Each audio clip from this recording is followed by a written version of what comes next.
Hi students, ಎಲ್ಲರಿಗೂ ನಮ್ಮ YouTube ಚಾನಲ್ಗೆ ಸ್ವಾಗತ. ಇಂದಿನ ವಿಡಿಯೋದಲ್ಲಿ ನಾವು 7ನೇ ತರಗತಿಯಿಂದ 3ನೇ ಪಾಠ ಆದಂಥ ದತ್ತಾಂಶಗಳ ನಿರ್ವಹಣೆ ಈ ಪಾಠದ ಅಭ್ಯಾಸ 3.1 ನೋಡುತ್ತಿದ್ದೇವೆ. ಇವಾಗ ಹಿಂದಿನ ವಿಡಿಯೋಗಳಲ್ಲಿ ನಾವು 1ನೇ ಪಾಠ ಮತ್ತು 2ನೇ ಪಾಠವನ್ನು ನೋಡಿದ್ದೇವೆ. ಆ ಎರಡು ಪಾಠದ ಎಲ್ಲ ಅಭ್ಯಾಸಗಳನ್ನು ಈಗಾಗಲೇ ನೋಡಿದ್ದೇವೆ. ಆ ವಿಡಿಯೋಗಳು ಯಾರು ನೋಡಿಲ್ಲ, ಈ ವಿಡಿಯೋದ ಡಿಸ್ಕ್ರಿಪ್ಷನಲ್ಲಿ ಪ್ಲೇಲಿಸ್ಟ್ ಅಟ್ಯಾಚ್ ಮಾಡ್ತೀನಿ, ಆ ವಿಡಿಯೋಗಳನ್ನು ತಾವು ನೋಡ್ಬೋದು. ಇವಾಗ ಅಭ್ಯಾಸ 3.1 ಸ್ಟಾರ್ಟ್ ಮಾಡೋಣ. ಈ ವಿಡಿಯೋ ಇಷ್ಟ ಆದರೆ ಲೈಕ್ ಮಾಡಿ ಮತ್ತು ನಿಮ್ಮ ಫ್ರೆಂಡ್ಸ್ಗೆ ಶೇರ್ ಮಾಡಿ. ಇನ್ನು ನಮ್ಮ ಚಾನಲ್ ಯಾರು ಸಬ್ಸ್ಕ್ರೈಬ್ ಮಾಡಿಲ್ಲ, ಸಬ್ಸ್ಕ್ರೈಬ್ ಮಾಡಿ. ಬನ್ನಿ ಅಭ್ಯಾಸ 3.1ರ 1ನೇ ಪ್ರಶ್ನೆ ನೋಡೋಣ.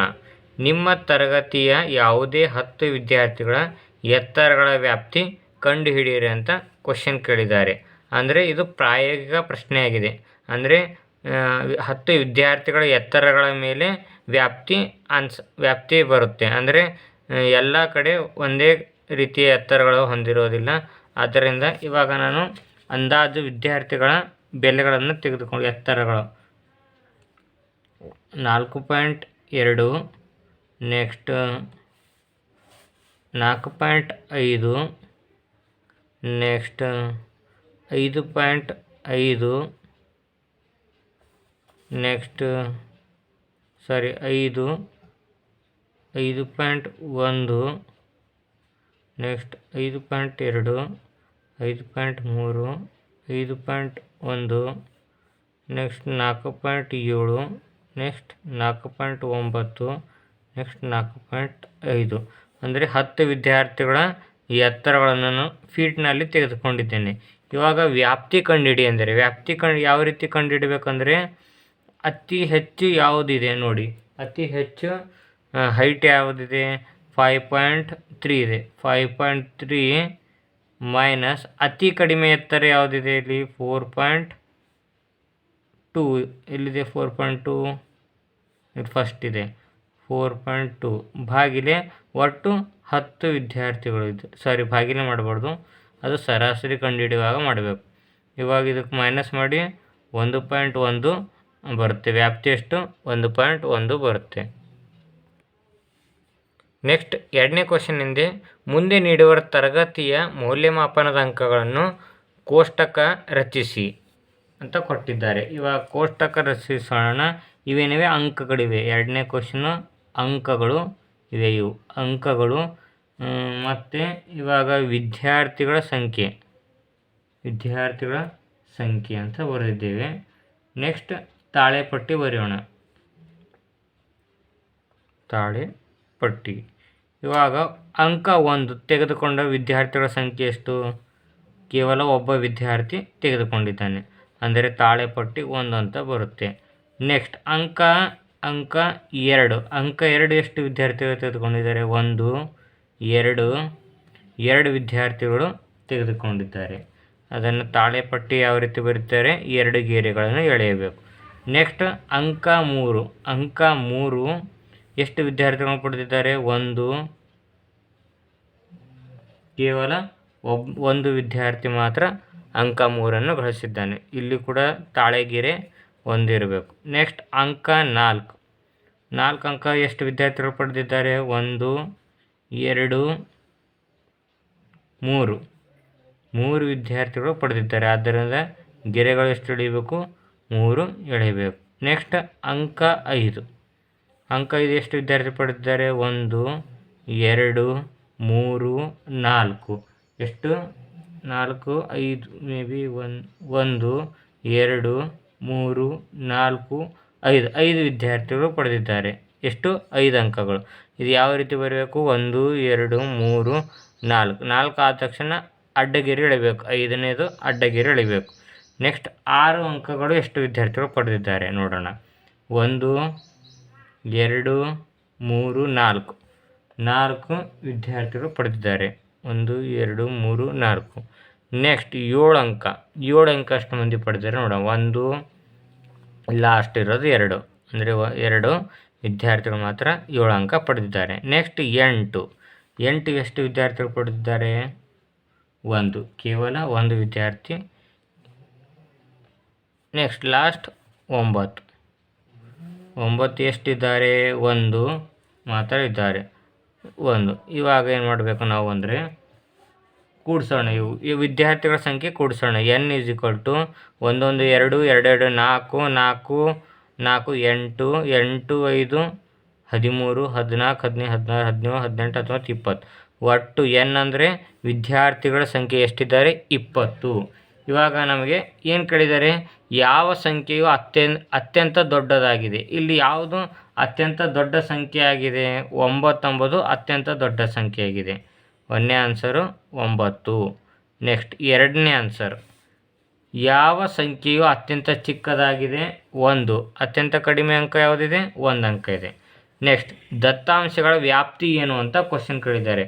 ವ್ಯಾಪ್ತಿ ಯಾವ ರೀತಿ ಕಂಡುಹಿಡಬೇಕು ನಾವು? ಅತಿ ದೊಡ್ಡ ಅಂಕಿ ಮೈನಸ್ ಅತಿ ಚಿಕ್ಕ ಅಂಕಿ. ಅತಿ ದೊಡ್ಡ ಅಂಕಿ ಯಾವುದು? ಇಲ್ಲಿ 9 ಮೈನಸ್ ಅತಿ ಚಿಕ್ಕ ಅಂಕಿ 1. ಇವೆರಡನ್ನು ಮೈನಸ್ ಮಾಡಿ 8 ಆಗುತ್ತೆ. ನೆಕ್ಸ್ಟ್ 4ನೇ ಕ್ವಶನ್, ಅಂಕಗಣಿತ ಸರಾಸರಿ ಕಂಡುಹಿಡಿಯಿರಿ. ಸರಾಸರಿ ಕಂಡುಹಿಡಬೇಕು. ಸರಾಸರಿ ಯಾವ ರೀತಿ ಮಾಡಬೇಕಂದ್ರೆ ಸರಾಸರಿ ಒಟ್ಟು ಅಂಕ ಭಾಗಿಲೆ ಒಟ್ಟು ವಿದ್ಯಾರ್ಥಿಗಳು. ಇವಾಗ ಒಟ್ಟು ವಿದ್ಯಾರ್ಥಿಗಳು ಇಲ್ಲಿ 20 ಬಂತು, ಇಲ್ಲಿ 20 ಒಟ್ಟು ವಿದ್ಯಾರ್ಥಿಗಳು. ಇವಾಗ ಒಟ್ಟು ಅಂಕ ಯಾವ ರೀತಿ ಮಾಡಬೇಕಂದ್ರೆ ಇಲ್ಲಿ ನೋಡಿ, ಇಲ್ಲಿ ಮಾಡೋಣ. 1 ಅಂಕ ತೆಗೆದುಕೊಂಡ ವಿದ್ಯಾರ್ಥಿಗಳು ಎಷ್ಟು? 1. ಅಂದರೆ 1 × 1 = 1. ಇವಾಗ 2 ಅಂಕ ತೊಗೊಂಡಿದ್ದವರು ಎಷ್ಟು? 2. ಅಂದರೆ 2 2 4. ನೆಕ್ಸ್ಟ್ 3 ಅಂಕ ತೆಗೆದವರು 1, ಅಂದರೆ 3 1 3.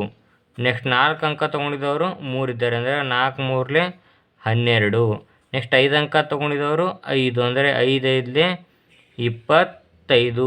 ನೆಕ್ಸ್ಟ್ 6 ಅಂಕ ತೆಗೆದುಕೊಂಡವರು 6 4 24. 7 ಅಂಕ ಪಡೆದವರು 7 2 14. ನೆಕ್ಸ್ಟ್ 8 ಅಂಕ ಪಡೆದವರು 1, ಅಂದರೆ 8 1 8. ನೆಕ್ಸ್ಟ್ 9 ಅಂಕ ಪಡೆದವರು 9, ಅಂದರೆ 1 9 1 9. ಇವಾಗ ಇಷ್ಟು ಕೂಡಿಸೋಣ. 9 8 ಎಷ್ಟಾಗುತ್ತೆ? 17 17 18 19 20 21. ನೆಕ್ಸ್ಟ್ 22 23 24 25 26 27 28 29 30 31 32 33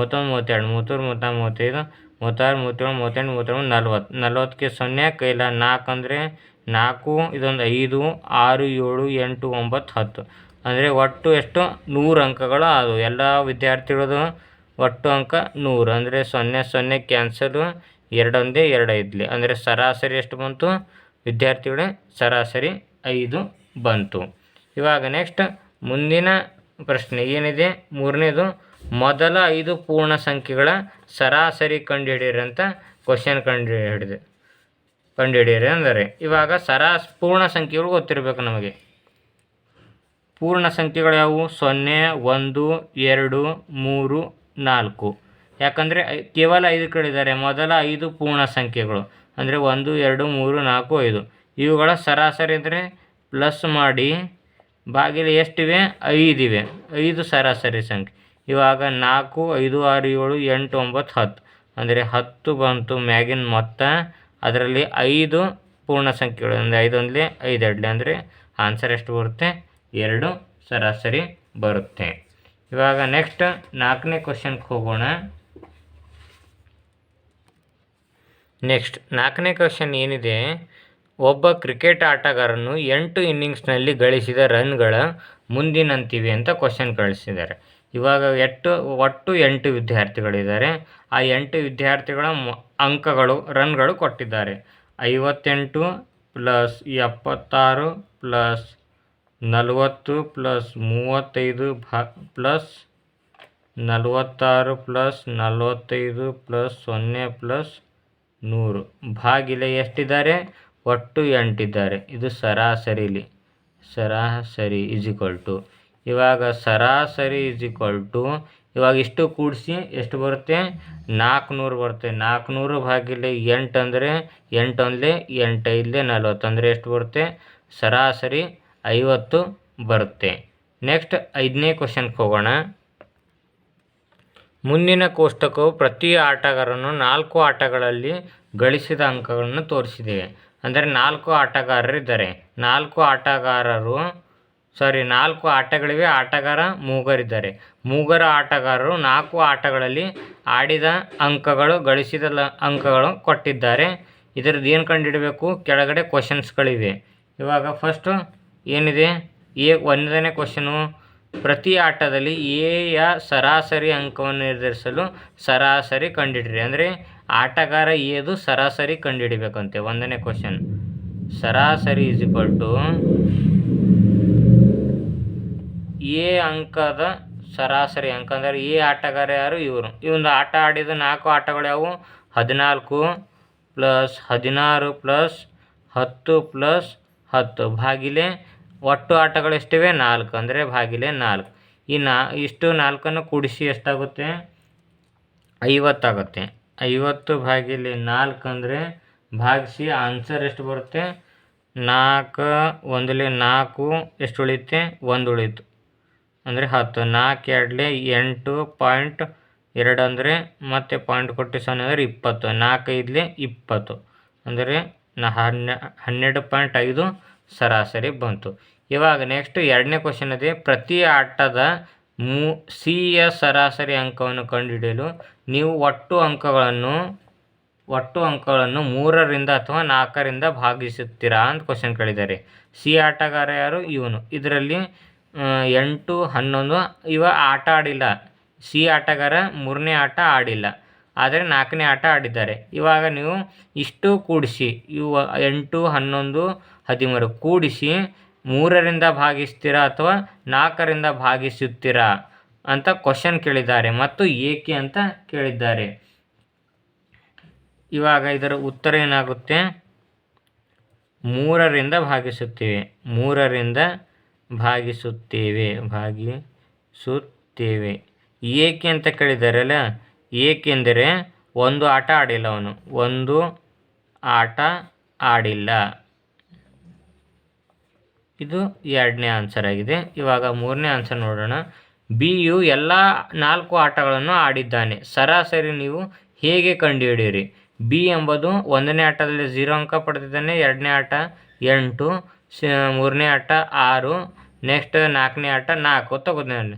ಇವಾಗ ಇದು ಸರಾಸರಿಯನ್ನು ನೀವು ಹೇಗೆ ಕಂಡುಹಿಡಿಯಿರಿ ಅಂತ ಕೇಳಿದ್ದಾರೆ. ಇವಾಗ ಸರಾಸರಿ ಯಾವ ರೀತಿ ಕಂಡುಹಿಡಬೇಕು? 0 + 8 + 6 + 4.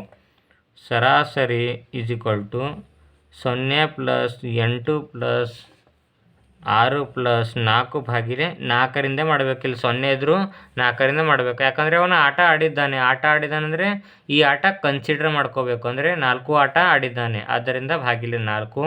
ಇವಾಗ ಕೂಡಿಸಿ 18 ಭಾಗಿಲೆ 4 ಬರುತ್ತೆ. 4 4 16, 2 ಉಳಿತೆ, ಪಾಯಿಂಟ್ ಕೊಟ್ಟು 4 5 20 ಅಂದರೆ ಸರಾಸರಿ 4.5 ಬಂತು. ಇವಾಗ ನೆಕ್ಸ್ಟ್ 4ನೇ ಕ್ವಶನು, ಉತ್ತಮ ಪ್ರದರ್ಶನಕಾರ ಯಾರು? ಈ 3 ಆಟಗಾರರಲ್ಲಿ ಉತ್ತಮ ಪ್ರದರ್ಶನಕಾರ ಯಾರು ಅಂತ ಕೇಳಿದ್ದಾರೆ. ಇವಾಗಿದು 1ನೇ ಯಾವುದಿದೆ? ಸರಾಸರಿ ಆಟಗಾರ ಎದು ಕಂಡುಹಿಡಿದೇವೆ. ಇವಾಗಿದು ಸರಾಸರಿ ಯಾವ್ದು ಕಂಡುಹಿಡಿದೀವಿ? ಆಟಗಾರ ಬಿದು ಕಂಡುಹಿಡಿದೀವಿ. ಇವಾಗ ನಮಗೆ ಆಟಗಾರ ಸಿದು ಸರಾಸರಿ ಕಂಡುಹಿಡಿದ್ರೆ ಯಾರು ಉತ್ತಮ ಪ್ರದರ್ಶನಕಾರ ಅಂದರೆ ಯಾರು ಉತ್ತಮವಾಗಿ ಆಟ ಆಡಿದ್ದಾರೆ ಅಂತ ಕಂಡುಹಿಡಿಬೋದು. ಆದ್ದರಿಂದ ಸರಾಸರಿ ಯಾರ್ದು ಕಂಡುಹಿಡಿಯೋಣ? ಆಟಗಾರ ಸಿದು ಸರಾಸರಿ ಕಂಡುಹಿಡೋಣ. ಸರಾಸರಿ ಈಸ್ ಈಕ್ವಲ್ ಟು 8 11 13 ಕೂಡಿಸಿ 8 + 11 + 13 ಭಾಗಿಲೆ 3 ಮಾಡಬೇಕು. ಯಾಕಂದರೆ ಅವನು ಒಂದು ಆಟ ಆಡಿಲ್ಲ. ಇವಾಗ ಇಷ್ಟು ಕೂಡಿಸಿ 32 ಭಾಗಿಲೆ 3 ಅಂದರೆ 3 1 3, ನೆಕ್ಸ್ಟ್ 3 0 0, ನೆಕ್ಸ್ಟ್ ಪಾಯಿಂಟ್ ಕೊಟ್ಟು 3 6 18 ಅಂದರೆ 10.6 ಬಂತು. ಇವಾಗ ನೋಡಿ ಯಾರ್ದು ಹೆಚ್ಚಿದೆ? 12.5 ಹೆಚ್ಚಿದೆ. 4.5 10.6 ಈ 12.5ಕ್ಕಿಂತ ಕಡಿಮೆ ಇದೆ. ಆದರೆ 11.5 ಯಾವ ಆಟಗಾರದಿದೆ?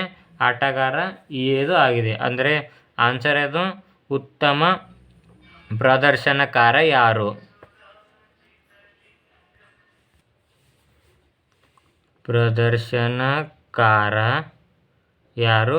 ಆಟಗಾರ ಎ ಆಗಿದ್ದಾನೆ.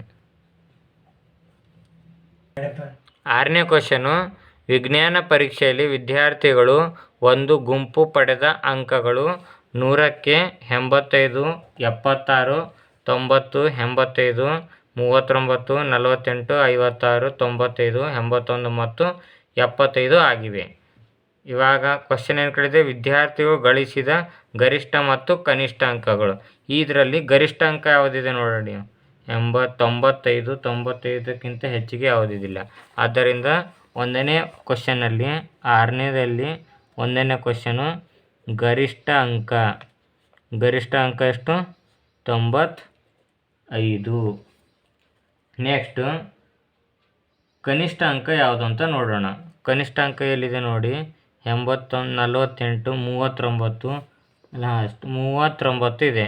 ಕನಿಷ್ಠ ಅಂಕ 39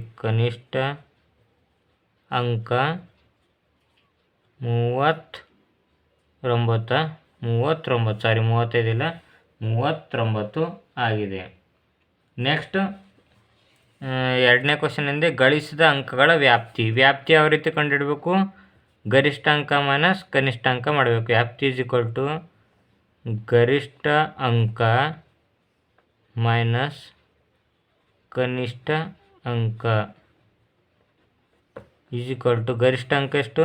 95 ಮೈನಸ್ ಕನಿಷ್ಠ ಅಂಕ 39. ಇವೆರಡು ಮೈನಸ್ ಮಾಡಿದಾಗ 56 ಬರುತ್ತೆ. ವ್ಯಾಪ್ತಿ ಎಷ್ಟು? 56. ನೆಕ್ಸ್ಟ್ 3ನೇ ಕ್ವಶನು, ಗುಂಪು ಗಳಿಸಿದ ಸರಾಸರಿ ಅಂಕ ಇವುಗಳನ್ನು ಕಂಡುಹಿಡಿಯಿರಿ. ಅಂದರೆ ಇದರ ಸರಾಸರಿ ಕಂಡುಹಿಡಬೇಕು. ಫಸ್ಟು ಸರಾಸರಿ ಫಸ್ಟ್ ಎಷ್ಟಿದೆ ಇಲ್ಲಿ, 85, 76, 90. 85, 76 plus 90 plus 85, 39, 85 plus 39 plus 48 plus 56 plus 95 plus 91 plus 75 ಭಾಗಿಲೆ ಎಷ್ಟಿವೆ? ಒಟ್ಟು ಎಷ್ಟು ವಿದ್ಯಾರ್ಥಿಗಳಿದ್ದಾರೆ? ವಿಜ್ಞಾನ ಪರೀಕ್ಷೆಯಲ್ಲಿ ವಿದ್ಯಾರ್ಥಿಗಳು ಒಂದು ಗುಂಪು ಪಡೆದ ಅಂಕಗಳು. ಅಂದರೆ ಒಟ್ಟು ವಿದ್ಯಾರ್ಥಿಗಳು ಕೊಟ್ಟಿಲ್ಲ, ನಾವೇ ನೋಡೋಣ. 1, 2, 3, 4, 5, 6, 7, 8, 9, 10. ಅಂದರೆ ಒಟ್ಟು ವಿದ್ಯಾರ್ಥಿಗಳು ಎಷ್ಟಿದೆ? 10. ಇವಾಗ ಇಷ್ಟು ಕೂಡಿಸಿದ್ರೆ 730 ಭಾಗಿಲೆ 10. 0 ಕ್ಯಾನ್ಸಲ್. ಈ 10 ವಿದ್ಯಾರ್ಥಿಗಳ ಸರಾಸರಿ ಎಷ್ಟು ಬರುತ್ತೆ? 73 ಬರುತ್ತೆ. ಇವಾಗ ನೆಕ್ಸ್ಟ್ 7ನೇ ಕ್ವಶನ್ ಏನಿದೆ, ಅನುಕ್ರಮವಾಗಿ 6 ವರ್ಷಗಳಲ್ಲಿ ಒಂದು ಶಾಲೆಯ ದಾಖಲಾತಿ ಮುಂದಿನಂತೆ ಇತ್ತು ಅಂತ ಕೊಟ್ಟಿದ್ದಾರೆ. ಇವಾಗ ಆ ಅವಧಿಯಲ್ಲಿ ಶಾಲೆಯ ಸರಾಸರಿ ದಾಖಲಾತಿ ಕಂಡುಹಿಡ್ರಿ ಅಂತ ಕ್ವಶನ್ ಕೇಳಿದ್ದಾರೆ. ಅಂದರೆ ಸರಾಸರಿ 1555 plus 1670 plus 1750 plus 2013 plus 2540 plus 2880 ಭಾಗಿಲೆ ಎಷ್ಟಿವೆ? ಅನುಕ್ರಮವಾಗಿ 6 ವರ್ಷ. ಅಂದರೆ 1, 2, 3, 4, 5, 6. ಅಂದರೆ ಭಾಗಿಲೆ 6 ಮಾಡಬೇಕು. ಇವಾಗ ಇಷ್ಟನ್ನು ಕೂಡಿಸಿದ್ರೆ ಎಷ್ಟು ಬರುತ್ತೆ ಅಂತ, 12348 ಬರುತ್ತೆ. ಎಷ್ಟು ಕೂಡಿಸಿ? 12348 ಭಾಗಿಲೆ 6. 6 1 6 2 12. ನೆಕ್ಸ್ಟ್ 6 0 0, 6 5 30. ನೆಕ್ಸ್ಟ್ 6 8 48. ಅಂದರೆ 2058 ಸರಾಸರಿ ದಾಖಲೆ ಆಗುತ್ತೆ. ನೆಕ್ಸ್ಟ್ ಇವಾಗ 8ನೇ ಕ್ವಶನ್ಗೆ ಹೋಗೋಣ. 8ನೇ ಕ್ವಶನ್ ಏನಿದೆ, ಒಂದು ನಗರದಲ್ಲಿ ವಾರದ 7 ದಿನದಲ್ಲಿ ಮಳೆಯ ಪ್ರಮಾಣವನ್ನು ಮುಂದಿನಂತೆ ದಾಖಲಿಸಿ. ಅಂದರೆ ಸೋಮವಾರ ಇಷ್ಟು ಮಳೆ ಬಿತ್ತು, ಮಂಗಳವಾರ, ಬುಧವಾರ, ಗುರುವಾರ, ಶುಕ್ರವಾರ, ಶನಿವಾರ, ರವಿವಾರ ಈ ರೀತಿಯಾಗಿ ಮಳೆ ಬಿತ್ತು. ಮೇಲಿನ ದತ್ತಾಂಶಗಳ ಮಳೆ ಪ್ರಮಾಣದ ವ್ಯಾಪ್ತಿ ಕಂಡುಹಿಡಿ ಎಂದರೆ. 1ನೇ ಕ್ವಶನ್ ಏನು ಕೇಳಿದ್ದಾರೆ? ವ್ಯಾಪ್ತಿ ಕೇಳಿದ್ದಾರೆ. ವ್ಯಾಪ್ತಿ ಯಾವ ರೀತಿ ಕಂಡುಹಿಡಬೇಕು? ಗರಿಷ್ಠ ಮಳೆ ಮೈನಸ್ ಕನಿಷ್ಠ ಮಳೆ. ಗರಿಷ್ಠ ಯಾವತ್ತು ಬಿದ್ದಿತ್ತು? 12 ಇಲ್ಲ 20, 20.5. ಅತ್ಯಂತ ಕಡಿಮೆ ಮಳೆಯಲ್ಲಿ 0 ಅಂತ ಬಂದಿತ್ತು. ಅಂದರೆ ಕಳೀರಿ ವ್ಯಾಪ್ತಿ ಮತ್ತು 20.5 ಬರುತ್ತೆ. ವ್ಯಾಪ್ತಿ ಎಷ್ಟು ಬರುತ್ತೋ? 20.5. ನೆಕ್ಸ್ಟ್ 2ನೇ ಕ್ವಶನು, ವಾರದ ಮಳೆಯ ಸರಾಸರಿ ಪ್ರಮಾಣ ಕಂಡುಹಿಡ್ರಿ. ಅಂದರೆ ಸರಾಸರಿ ಮಳೆ ಪ್ರಮಾಣ ಕಂಡುಹಿಡಬೇಕು. ಸರಾಸರಿ 0 ಪ್ಲಸ್ 12.2 ಪ್ಲಸ್ 2.1. ನೆಕ್ಸ್ಟ್ ಗುರುವಾರ ಕೂಡ 0 ಇತ್ತು. ನೆಕ್ಸ್ಟ್ ಶುಕ್ರವಾರ 20.5, ಶನಿವಾರ 5.5 ಪ್ಲಸ್ ರವಿವಾರ 1.0 ಭಾಗಿಲೆ ಇಷ್ಟು 1 2 3 4 5 6 7 ವಾರ 7 ದಿನದಿಂದ ಭಾಗಿಲೆ 7 ಮಾಡು. ಇವಾಗ ಇಷ್ಟು ಕೂಡಿಸಿ ಎಷ್ಟು ಬರುತ್ತೆ? 41.3 ಭಾಗಿಲೆ 7. ನೆಕ್ಸ್ಟ್ 7 1 7, 7 5 35, 6 ಉಳಿತೆ. ನೆಕ್ಸ್ಟ್ 7 9 63 ಅಂದರೆ 5.9 mm ಸರಾಸರಿ ಮಳೆ ಬಿತ್ತು. ಎಷ್ಟು? 5.9 mm ಸರಾಸರಿ ಮಳೆ ಬಿತ್ತು. ನೆಕ್ಸ್ಟ್ ಮೂರನೇ ಕ್ವಶನ್ ಇದೆ, ಎಷ್ಟು ದಿನಗಳಲ್ಲಿ ಮಳೆಯ ಪ್ರಮಾಣವು ಸರಾಸರಿ ಮಳೆಯ ಪ್ರಮಾಣಕ್ಕಿಂತ ಕಡಿಮೆ ಆಗಿತ್ತು? ಮೂರನೇ ಕ್ವಶನ್ ಏನಿದ್ರೆ ಸರಾಸರಿ ಮಳೆ ಎಷ್ಟು ಬಂತು ನಮ್ಮ ಹತ್ರ? ಇಲ್ಲಿ 5.9 ಬಂತು. ಈ 5.9ಕ್ಕಿಂತ ಎಷ್ಟು ದಿನ ಅಂತ ಕೇಳಿದ್ದಾರೆ. ನೋಡೋಣ. 1 ದಿನ, 2 ದಿನ, 3 ದಿನ, ನೆಕ್ಸ್ಟ್ 4 ದಿನ, 5 ದಿನ ಅಂದರೆ 5 ದಿನ. ಎಷ್ಟು ದಿನ? 5 ದಿನಗಳು ಸರಾಸರಿ ಮಳೆಯಕ್ಕಿಂತ ಕಡಿಮೆ ಮಳೆ ಬಿದ್ದಿತ್ತು ಅಂತ ಹೇಳ್ಬೋದು. ಇವಾಗ ನೆಕ್ಸ್ಟ್ 9ನೇ ಕ್ವಶನು, 10 ಹುಡುಗಿಯರ ಎತ್ತರಗಳು ಸೆಂಟಿಮೀಟರ್ನಲ್ಲಿ ಅಳತೆ ಮಾಡಿದಾಗ ದೊರೆತ ಫಲಿತಾಂಶಗಳು ಮುಂದಿನಂತಿವೆ ಅಂತ 10 ವಿದ್ಯಾರ್ಥಿಗಳದು ಹೈಟ್ಗಳು ಸೆಂಟಿಮೀಟರ್ನಲ್ಲಿ ಕೊಟ್ಟಿದ್ದಾರೆ. ಇವಾಗ ನಾವು ಏನು ಕಂಡುಹಿಡಬೇಕು? ಅತಿ ಎತ್ತರದ ಹುಡುಗಿ ಎತ್ತರ ಅಂತ ಕಂಡುಹಿಡಿ. ಅಂದರೆ ಅತಿ ಹೆಚ್ಚು ಯಾವುದಿದೆ? 150, 151, 151 ಅಂದರೆ ಅತಿ ಹೆಚ್ಚು ಯಾವುದು? 151 ಸೆಂಟಿಮೀಟ್ರ್ ಆಗಿದೆ. ನೆಕ್ಸ್ಟ್ 2ನೇ ಕ್ವಶನ್ ಏನಿದೆ? ಅತಿ ಗಿಡ್ಡ ಹುಡುಗಿ ಅಂದರೆ 128. 128ಕ್ಕಿಂತ ಕಡಿಮೆ ಯಾವುದಾದ್ರೂ ಇದೆಯಾ? ಇಲ್ಲ. ಆದ್ದರಿಂದ 128 ಸೆಂಟಿಮೀಟ್ರ್. ನೆಕ್ಸ್ಟ್ 3ನೇದು ದತ್ತಾಂಶಗಳ ವ್ಯಾಪ್ತಿ ಯಾವ ರೀತಿ ಕಂಡುಹಿಡಬೇಕು ನಾವು? ವ್ಯಾಪ್ತಿ = ಗರಿಷ್ಠ ಎತ್ತರ ಅಥವಾ ಅತಿ ಎತ್ತರ ಹುಡುಗಿ ಮೈನಸ್ ಅತಿ ಗಿಡ್ಡ ಹುಡುಗಿ ಎತ್ತರ. ಇದು ಎಷ್ಟಿದೆ? 151 ಮೈನಸ್ 128 ಮೈನಸ್ ಮಾಡಿ ಎಷ್ಟಾಗುತ್ತೆ ಅಂದರೆ 23 ಆಗುತ್ತೆ. ನೆಕ್ಸ್ಟ್ 4ನೇ ಕ್ವಶನು, ಹುಡುಗಿಯರ ಸರಾಸರಿ ಎತ್ತರ ಅಂತ ಕೇಳಿದ್ದಾರೆ. ಸರಾಸರಿ ಕಂಡುಹಿಡಬೇಕು. ಸರಾಸರಿ = ಎಷ್ಟಿವೆ? 135 ಪ್ಲಸ್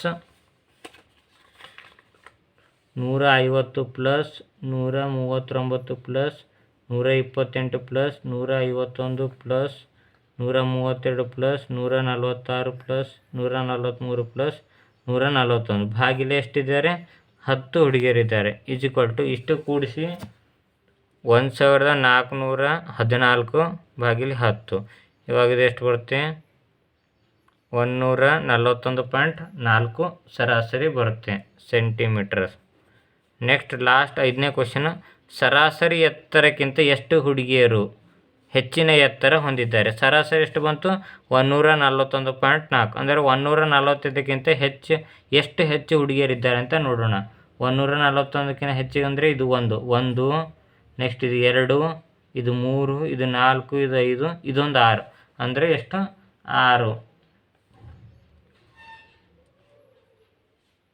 6 ಅಥವಾ 5 ಬರುತ್ತೆ. ಮತ್ತೊಮ್ಮೆ ಎಣಿಸೋಣ. 1 2 3 4 5 6 ಅಥವಾ ಇದು 141 ತೆಗೆದುಕೊಳ್ಳದಿದ್ದರೆ 5 ಅಂದರೆ 6 ಅಥವಾ 5 ಅಂತ ಹೇಳ್ಬೋದು. 5 ಹುಡುಗಿಯರು ಅಂತ ಹೇಳ್ಬೋದು. ಇಷ್ಟು ಇವತ್ತಿನ ಅಭ್ಯಾಸ 3.1 ಆಗಿದೆ. ಈ ವಿಡಿಯೋ ಅರ್ಥ ಆದರೆ ಲೈಕ್ ಮಾಡಿ ಮತ್ತು ಈ ವಿಡಿಯೋನ ನಿಮ್ಮ ಫ್ರೆಂಡ್ಸ್ಗೆ ಶೇರ್ ಮಾಡಿ. ಧನ್ಯವಾದಗಳು.